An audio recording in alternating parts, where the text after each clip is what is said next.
Tervist, olen Illar Kohvinevalt ja täna on 1. jaanuar, on kolmapäeva päev ja aastanumbriks oleme 2020. Ja vaadake, kui ilus on praegust see 1. jaanuari loodus. Näete, põld on kõik kenasti roheline, eks ole. Siis ma näitan selliseid põõsaste pungad on. Näete, pungad on kõik juba sellised puhkemas, sellised rohelised, nii kui oleks selline kevade märgid, eks ole, olemas. Nii et, ja siin autod sõidavad siin mööda Soomaa teed mul üksteise järel, nii et käivad Soomaal uut aastat tervitamas. Aga jah, nii et põld on ikka täitsa ilus, selline roheline, nii kui oleks selline kevade algus, mitte talve või aasta algus. Nii. Läheksin nüüd siis kodu tagasi sõnaga, et siin võib-olla see tuult vähem, et muidu ei ole heli kuulda, kui ma siin seda juttu räägin. Aga mis ma siis nagu vanast õhtuse sellise teleka saatekava kohta ütlen?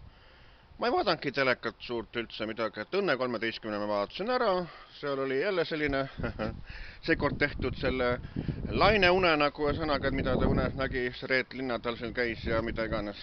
Et noh, päris sükene huvitav oli. Aga aasta tagasi oli huvitav see Eesti Televisiooni aastapõetuse programm, sest siis oli see 100-ga ta oligi 100-ga uude sajandisse või mis see siin oli. Seal oli vähemalt see võimalus, et anti rahvale võimalus selliseid rahvavideosid saata, et rahvas sai tervitada ja siis igas sellises saateblokis siis näidati neid rahvavideosid. Vaat see oli vägev. Aga see aasta sellist asja ei olnud ja pani telekat kinni sõnaga, nii et ma ei vaadanudki teda üldse. Pärast, et mida ma vaatan, et kui mulle see Liis Lemsalu ei meeldi, Tanel Padar ei meeldi. Ärapari, et ma vaatasin seal, et sealgi midagi sellist rammusat ärapanemist ei olnud eriti. Ja ütleme, et võib-olla sellepärast on ka asi, et Peeter Oja mulle on ammu vastumeelne juba selles saadikutest, kui ta roolijoodik oli sõnaga. Ja Mart Juur ei ole ka mul enam sõbralistis oma Facebookis, et temaga on taandunud, nii et mulle sellised meelelõhutud ei meeldi lihtsalt, et ma ei vaata neid.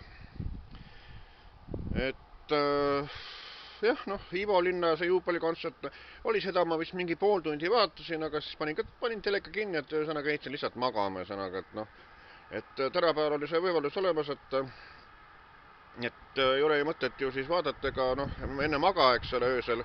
Sa võid ju vaadata hommikul järgi need telesaated netist uuesti, et ei peagi vaatame telekast otse.